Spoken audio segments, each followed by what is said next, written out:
Glórias ao nome do Senhor. Podeis assentar, queridos. Que alegria sabermos que os nossos filhos, os nossos adolescentes estão lá no SV Camp. E Deus tem falado ali naquele lugar, meus irmãos. Nós estivemos ali com eles e foi um tempo assim muito precioso, onde vimos claramente a manifestação do Senhor. Vimos adolescentes quebrantados, chorando, alguns entregando as suas vidas a Jesus, alguns recebendo o chamado de Deus. Na minha pregação na sexta-feira pela manhã, fiz também um apelo de vocação, e meninas, meninos, rapazes, moças ali quebrantados na presença do Senhor Jesus. Quero que você continue orando e aumente a sua expectativa, porque hoje à noite eles vão chegar, e vão chegar com tudo, né? E eu pedi que eles estivessem aqui à frente cantando uma música. Eu pedi uma música especial, eles vão cantar hoje à noite aqui, aquela galera toda, né? Quero convidar você a abrir aí a sua Bíblia, a palavra do Senhor, lá em Atos, capítulo de número 12. Quero pensar com você sobre o tema Portas Abertas para o Agir de Deus. Quero, com essa palavra, que também você prepare o seu coração para tudo que vamos viver nos próximos dias. Já estamos numa semana bem intensa no que diz respeito à nossa jornada chamada Aviva. O avivamento, ele percorre alguns caminhos e nos convida a um retorno para as Escrituras, para o próprio Deus, para uma vida de intimidade, para uma vida de confissão de pecados, para um retorno à palavra de Deus. E o avivamento, ele não é um barulho. O avivamento é algo profundo, de dentro para fora. E numa madrugada, alguns dias atrás, desde que cheguei aqui, eu comecei a orar e pedir a Deus que me desse uma percepção, uma visão de como iniciar uma jornada com essa igreja. E então Deus, Ele me levou a pensar no livro de Neemias. E nós vamos estudar, esmiuçar, nós vamos detalhadamente aplicar, explicar, ler, meditar, memorizar nas células. Eu quero que você já comece aí orando, né, por este tempo. Na verdade, nós já estamos numa semana de oração e ela termina na terça-feira no culto Vida Vitoriosa. Quero te convidar para as 18 horas na próxima terça. Nós vamos estar lá. Eu tenho dirigido esses momentos nessa semana e tem sido muito bom. Outro detalhe também, dá um tchau aí para mim, Michel. O Michel está lá atrás, dá um tchau, para o povo ver como que você é bonitão, queridão nosso, com essa camisa verde aí. O Michel, ele está ali hoje para servir você, porque nós estamos com as nossas devocionais no aplicativo da igreja. Quem aqui já tem o aplicativo da PIB JC? Levanta a sua mão. Você já tem, mas talvez você não tenha, e talvez você tenha e não acesse, né? Quero te dizer que dia após dia tem chegado ali uma devocional para você ler, para você crescer, para você se inspirar. É uma devocional preparando para essa jornada, né? Então, leia lá e ele vai te ensinar hoje a aplicar ali, a ter o aplicativo, a baixar o aplicativo. Outro detalhe, que nós precisamos também da ajuda de todos os líderes de células, de todos os supervisores, para a atualização dos nossos dados, e o aplicativo nos ajuda. Porque quando uma pessoa chegar ali e informarmos para ela, temos uma célula que tem criança, e o perfil daquela família é o perfil de pais com crianças de 0 a 5 anos. Até hoje nós não temos cadastrado no nosso aplicativo nenhuma criança. Nenhuma criança. Esse foi um dado que eu percebi. Então, se chegar uma família aqui e souber de uma célula que tenha criança, o nosso aplicativo não vai poder informar. Então, nós vamos cadastrar com muita alegria todas as nossas crianças no nosso aplicativo. Amém? Eu posso contar com você, meu irmão? Posso contar contigo? Vamos juntos, porque isso também é avivamento, reconhecendo onde estão as nossas falhas, para prepararmos o caminho, aplanarmos o caminho, aterrarmos o vale, para que o Rei da Glória venha entre nós e as melhorias aconteçam na nossa amada PIBJC. Vamos então ao texto de Atos 12, a preciosíssima, grandiosíssima palavra de Deus. Atos 12 diz assim: por aquele tempo, mandou o rei Herodes prender alguns da igreja para os maltratar. E fazendo passar a fio de espada a Tiago, o irmão de João, vendo ser isto agradável aos judeus, prosseguiu, prendendo também a Pedro, e eram os dias dos pães asmos. E tendo-o feito prender, lançou-o no cárcere, entregando-o a 4 escoltas de 4 soldados cada uma, para o guardarem, tencionando apresentá-lo ao povo depois da Páscoa. Pedro, pois, estava guardado no cárcere, mas havia oração incessante a Deus por parte da igreja a favor dele. E quando Herodes estava para apresentá-lo, naquela mesma noite, Pedro dormia entre 2 soldados, acorrentado com 2 cadeias, e sentinelas à porta guardavam o cárcere. Eis, porém, que sobreveio um anjo do Senhor, e uma luz iluminou a prisão, e tocando ele o lado de Pedro, o despertou, dizendo: levanta-te depressa. Então as cadeias caíram-lhe das mãos, e disse-lhe o anjo: cinge-te e calça as sandálias. E ele assim o fez, e disse-lhe mais: põe a capa e segue-me. Amém, queridos? Até aí, tem a preciosíssima palavra do Senhor. Portas abertas para o agir de Deus. É fascinante perceber que o livro de Atos começa com Jesus transfigurado, ressurreto, dando ordem aos discípulos. Ele disse que era para que eles ficassem em Jerusalém.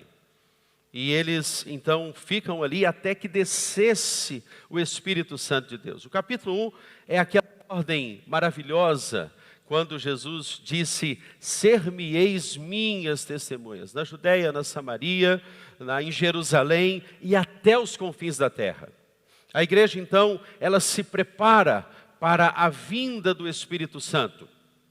Os corações estão com aquela expectativa, a promessa vai se cumprir.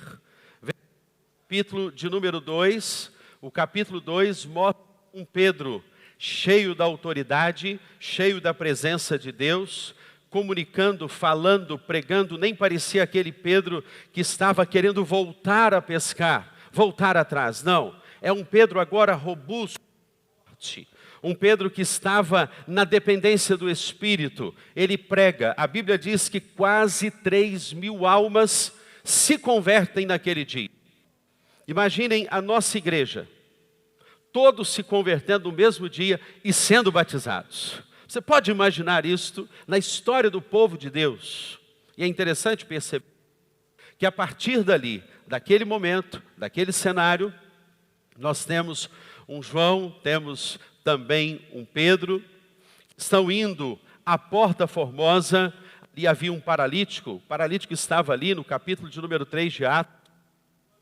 Eles chegam ali, eles dizem: eu não tenho prata, não tenho ouro, mas o que tenho eu te dou, levanta e anda.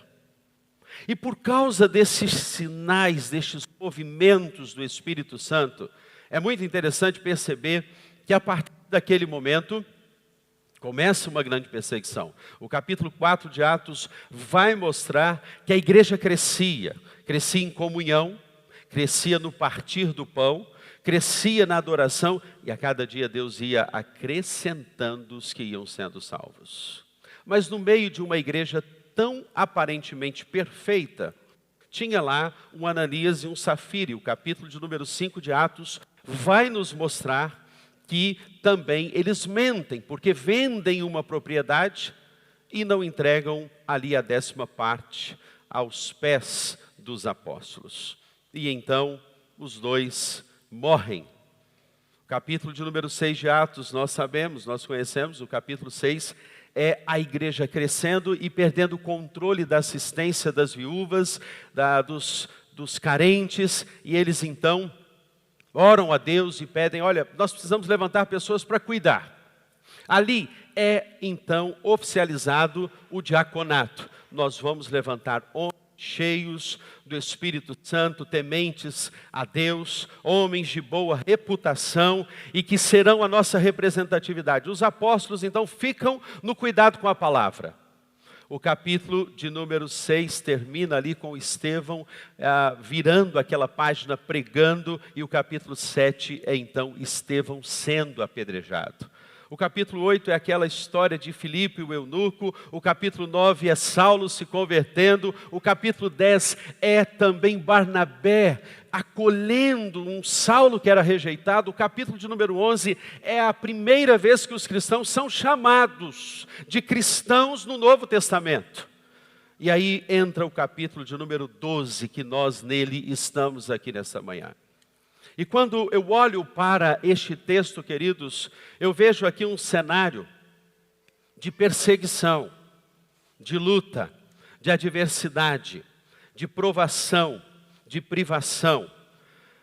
Você se lembra que a mãe de Tiago chegou a pedir para que ele ficasse ao lado de Jesus. Ele e o seu irmão ficassem ao lado de Jesus. E Jesus vai dizer para aquela mãe assim, será que eles aguentam o peso deste cálice? Às vezes você ora por algumas coisas e você nem faz ideia do que está orando. E de fato, Tiago vai morrer, o texto começa falando que Tiago morreu ao fio da espada. E é interessante perceber por esta lente, por esta via, por este caminho, por esta avenida que nela estamos nessa manhã, e olharmos por essa lente da provação, do chamado de Deus para uma igreja orar. O texto que acabamos de ler, meus irmãos, nos diz que havia oração incessante por parte da igreja. Você saberia me dizer nesta manhã o que é uma oração incessante? Talvez há muito tempo você não sabe o que é uma oração incessante. E o convite para o caminho do avivamento é para uma igreja que ora, a despeito das provações, das circunstâncias. 1 Tessalonicenses 5, verso de número 18. A Bíblia diz, orai sem cessar. A verdade é que nós temos que chegar a algumas conclusões nessa manhã. Nós não temos ainda, uma oração incessante. Nós ainda não sabemos o que é orar. Os discípulos, depois de caminharem tanto com Jesus, também pediram. Nós nos igualamos aos discípulos. Ensina-nos a orar. E ter uma vida de oração incessante não quer dizer que vamos ser blindados. Você percebe o contexto do texto?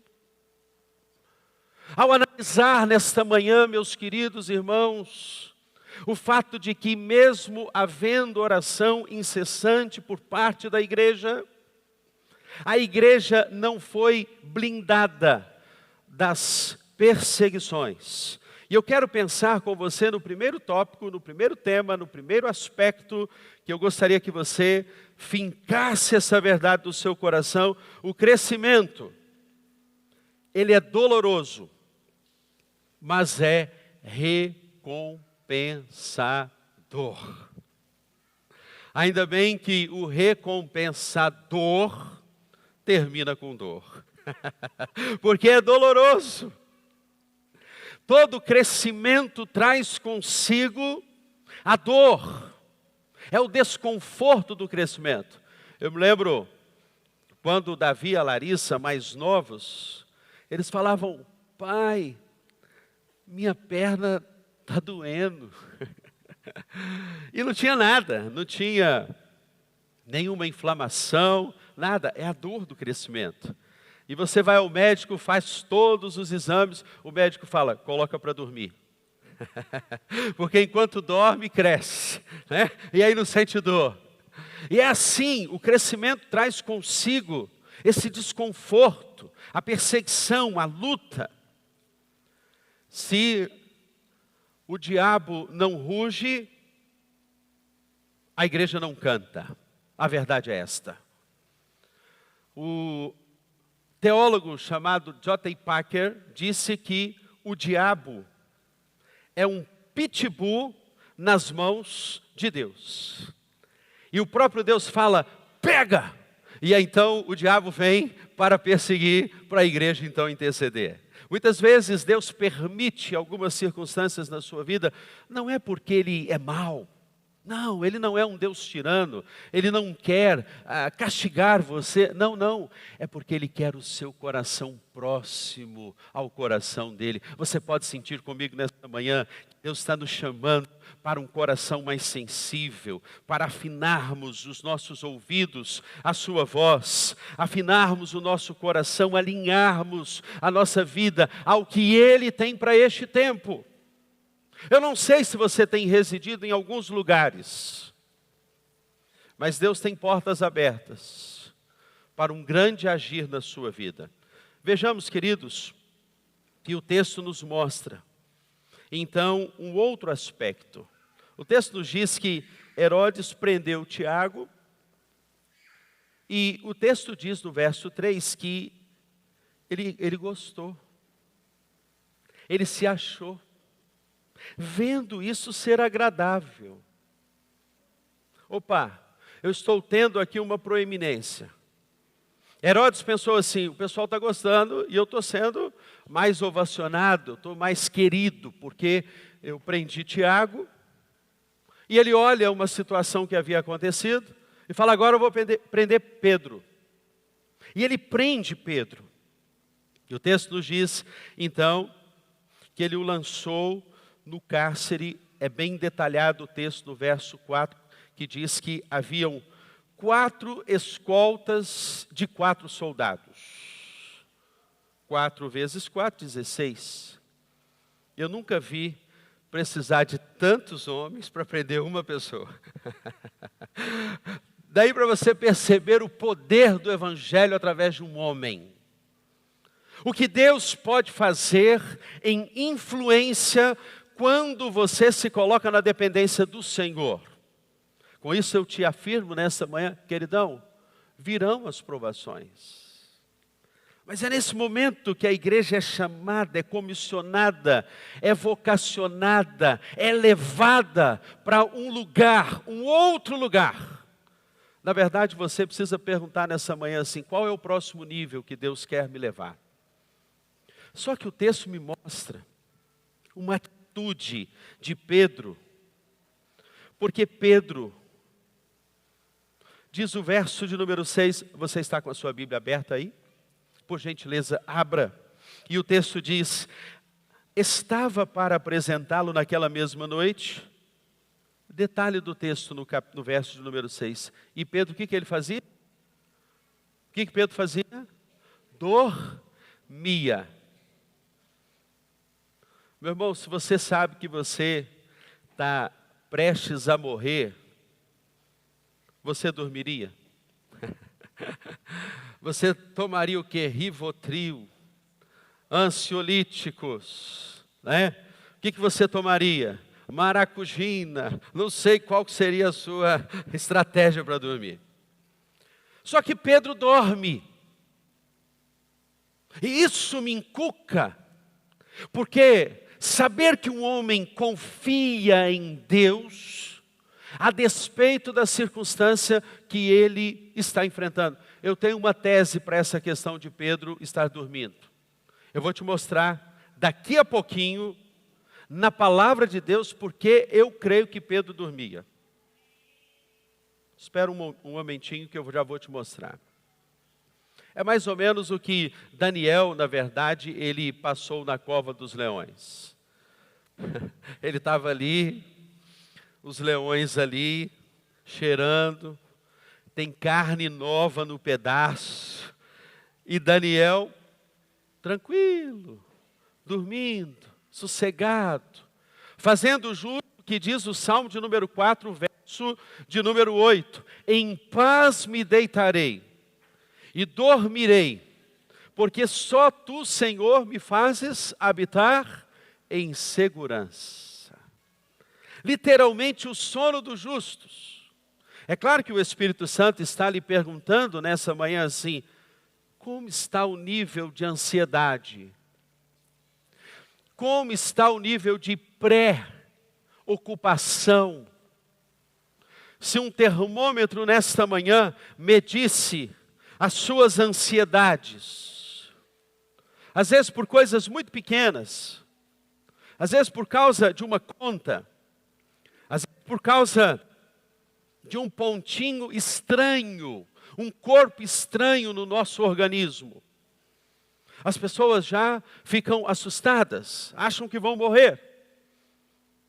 Deixa eu te dizer uma coisa para aquietar o seu coração nessa manhã. Você não vai morrer antes de cumprir o seu propósito na terra. Louvado seja o nome do Senhor. Aquietai-vos e sabei que eu sou Deus. Deus quer nessa manhã nos tranquilizar, aquietar a minha alma e saber que Ele é o Senhor da história. Ele nunca perdeu o controle.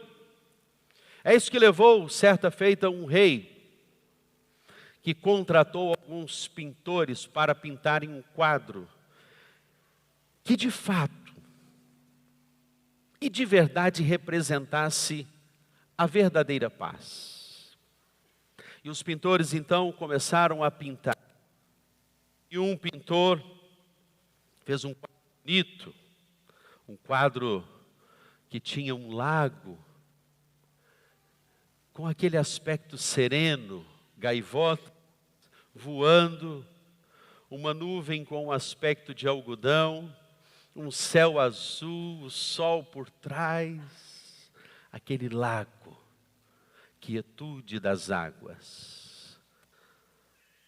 Ele olhou aquele quadro e foi então em busca dos outros quadros. Analisou várias pinturas, até que um certo pintor pintou um quadro para lhe apresentar. E apresentou as águas tumultuosas de uma cachoeira, águas turbulentas. Ao fundo, o cenário de uma tempestade. Mas eis que, está querendo trocar? Eu estou contando a ilustração agora, mas sem problema, perdoados estão os teus pecados. Vá e não peques mais, né? Muito bem, agora eu preciso só tirar aqui.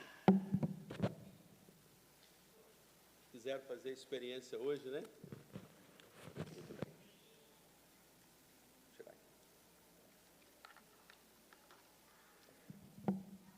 Então, aquele quadro representava aquelas águas tumultuosas, aquela cachoeira agitada.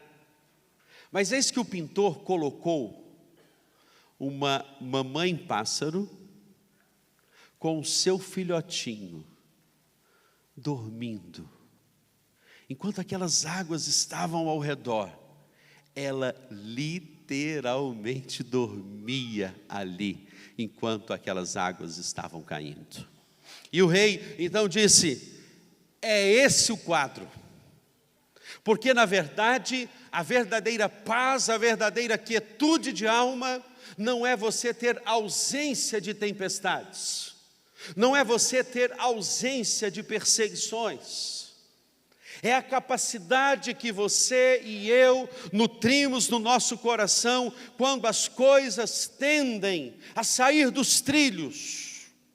Mas mesmo assim, o Senhor, Ele chama você para confiar, porque os que confiam no Senhor são como os montes de Sião, que não se abalam, mas permanece para sempre. Você pode aquietar a sua alma nessa manhã, meu irmão, minha irmã, porque o Senhor é o nosso pastor e de nada teremos falta. Não vai faltar amor, não vai faltar alegria, não vai faltar provisão, mas também não vai faltar privação, provação, não vai deixar faltar nada. Não é só no sentido, eu pude estudar sobre o livro do Max Lucado, que fala sobre o pastoreio de Deus, no Salmo de número 23, Ele não vai deixar faltar nada, inclusive a alegria, inclusive a dor, inclusive a provação. Deus é integral no cuidado conosco, e Ele sabe que se você tiver um pouquinho a mais, talvez você deixe de confiar, você deixa de acreditar.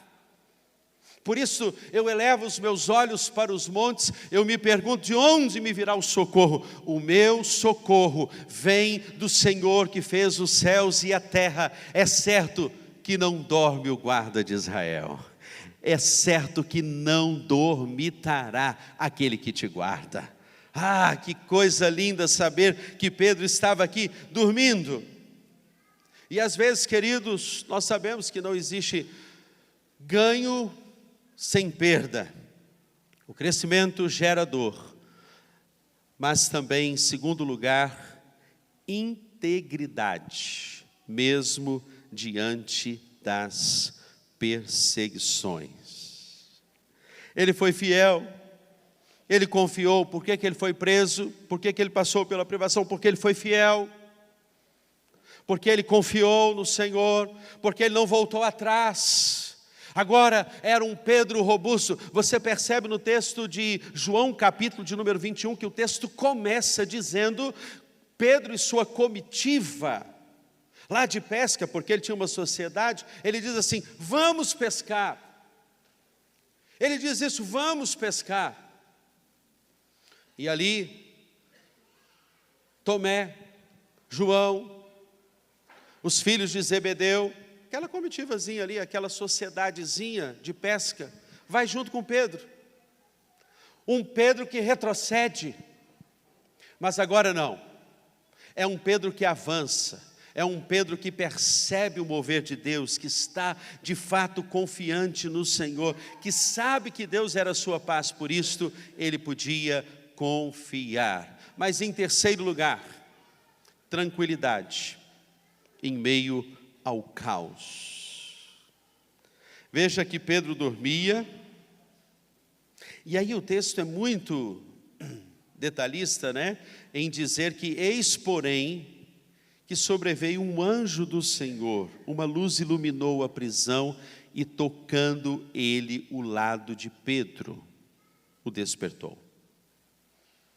Em meio às situações que nós vivemos, as cadeias e prisões, Deus está dizendo à sua noiva, Deus está dizendo à sua igreja, está dizendo a você assim: você precisa despertar, você precisa acordar, você precisa levantar. Os detalhes do texto são tão interessantes, porque ele diz assim: coloca o teu cinto. Você sabe qual era o significado do cinto para um soldado romano, ou para aquelas pessoas que usavam suas roupas que tinham cintos? Cinge-te, calça sandália. O cinto representa a justiça, a integridade, arregimentar-se para uma condução é um sinal de boa reputação. Andar sem cinto, no contexto judaico, com aquelas roupas, era estar desconfigurado, E a Bíblia fala do cinturão da justiça, por isso que lá em Efésios 6, na batalha, ali quando fala sobre a armadura de Deus, fala do cinto, o cinturão da justiça. E ele diz mais, calça-te com as sandálias, porque prefigurando aqui também a ideia das sandálias na palavra de Deus, a Bíblia vai nos dizer, queridos, que nós precisamos calçar os nossos pés com o evangelho da preparação da paz. Um soldado, alguém que está se preparando para uma grande batalha, não pode estar descalço. Por isso que o pai do filho pródigo, quando ele está chegando, ele diz assim, olha, a sandália está preparada. Porque quem não anda com a sandália é escravo. E você não é mais escravo do pecado. Como diz Romanos 8, o pecado já não mais terá domínio sobre a sua vida. Você agora está calçado, você agora está regimentado. Ei Pedro, tem uma grande batalha ainda para seguirmos. Pedro ainda passaria por outras perseguições, então ele tinha que colocar a roupa. Deus está chamando você, noiva. Deus está chamando a cada um de nós para estarmos juntos, estarmos unidos, estarmos em paz. Estarmos quietos, confiantes, crendo. Eu e você somos desafiados neste tempo a crer e orar pelo verdadeiro avivamento de Deus na nossa igreja. Crer que os nossos filhos, quando confessarem os seus pecados, eles vão ser sinceros, eles vão ser verdadeiros, eles vão ser genuínos. Quando você confessar e se arrepender do seu pecado, não vai ser da boca para fora, vai ser algo genuíno, autêntico, um tratamento do próprio Deus conosco, nos apontando, nos mostrando, ei, você tem errado nessa área ainda, você tem ainda um lado que ainda é muito Simão. Você sabia que quando Jesus foi chamar Pedro, o nome dele era Simão? Se você ler o texto de João capítulo 21, do encontro de André com Pedro, André era irmão de Pedro, e chama Pedro, na verdade chama Simão. Ele vai chamar Simão e fala assim, ó, encontrei o Rabone, o mestre, o Rabi.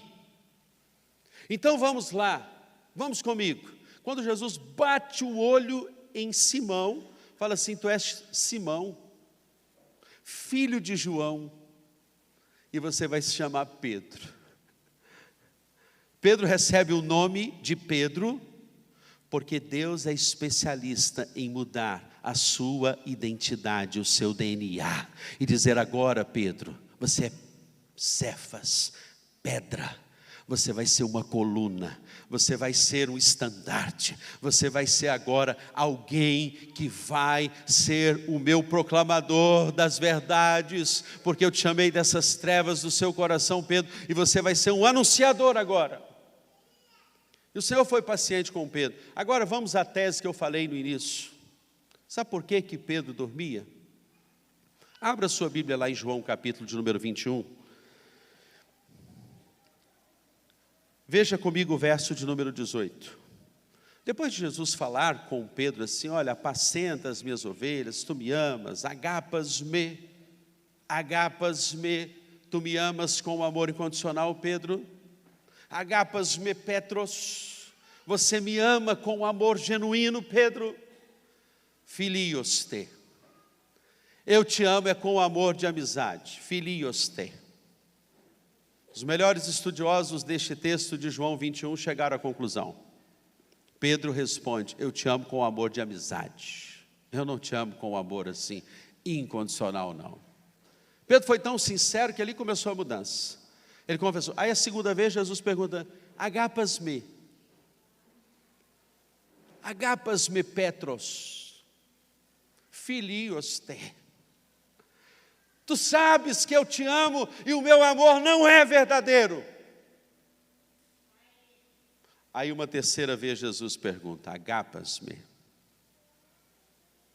Aí Pedro vai responder, tu sabes, eu não tenho como te enganar, tu sabes de todas as coisas. Aí vem o verso 18, que diz assim: em verdade te digo, que quando eras mais moço, olha aí, tu te cingias a ti mesmo. Você percebe, meu irmão, nessa manhã, a conexão do texto com Pedro na prisão? Cinge-te. Agora não é Pedro que vai se cingir, é Deus que está colocando o cinto, a couraça da justiça, o cinturão da verdade na vida dele. Ah, Pedro, agora sou eu. Você era mais moço, você andava no seu caminho, independente. Aí o texto diz: e andavas por onde querias. O anjo vai à prisão e fala assim: segue-me. O texto que eu acabei de ler, em Atos 12, termina dizendo: segue-me. Todas as vezes que nós insistimos em caminhar pelos nossos caminhos, nós seguimos a nós mesmos, dá errado. E o texto diz mais, olha a minha tese aí: quando, porém, fores velho. Você sabe por que Pedro dormiu? Porque ele recebeu uma palavra de Deus que ele ia ficar velho. Quando você ficar velho, e Deus está dizendo para você assim: meu irmão, pode aquietar o seu coração, pode confiar, mas eu quero te cingir nessa manhã, eu quero que você me siga. E aí estenderás as mãos, e outro te cingirá, e te levará, olha o detalhe do final do verso 18, e te levará para onde não queres. Ô Pedro, você vai para a prisão, você vai passar por alguns lugares que você não queria, mas a minha boa mão estará sobre a sua vida. Se coloque de pé, nós vamos orar ao nosso Deus.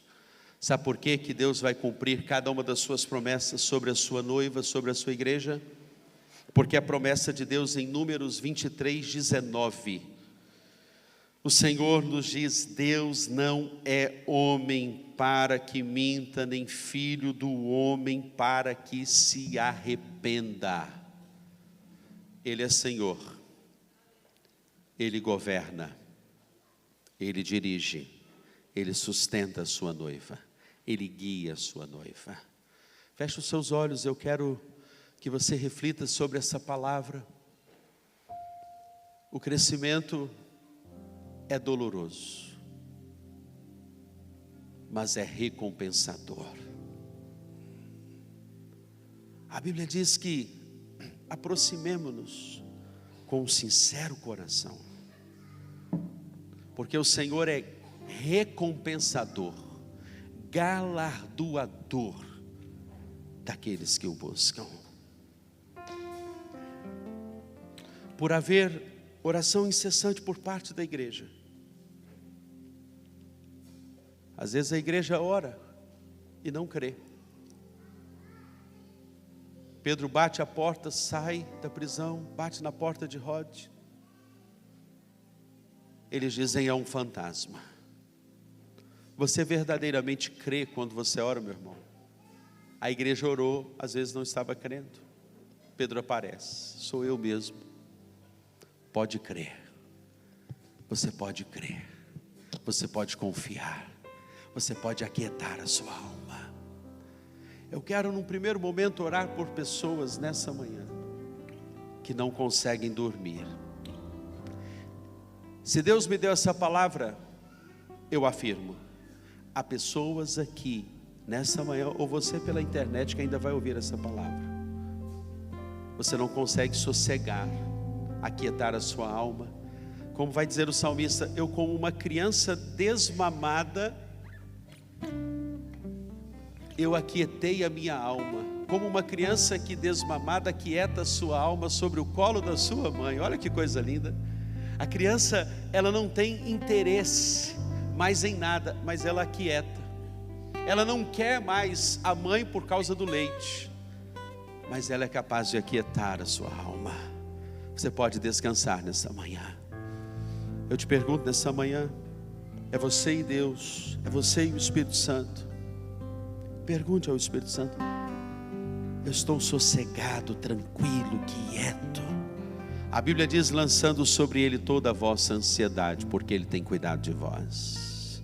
Se nessa manhã você quer colocar diante de Deus as suas ansiedades, preocupações, aquilo que nem é para você preocupar, mas você está preocupando, erga sua mão para o alto, erga sua mão para o alto, erga sua mão para o céu, lançando sobre Ele toda a vossa ansiedade, porque Ele tem cuidado de vós.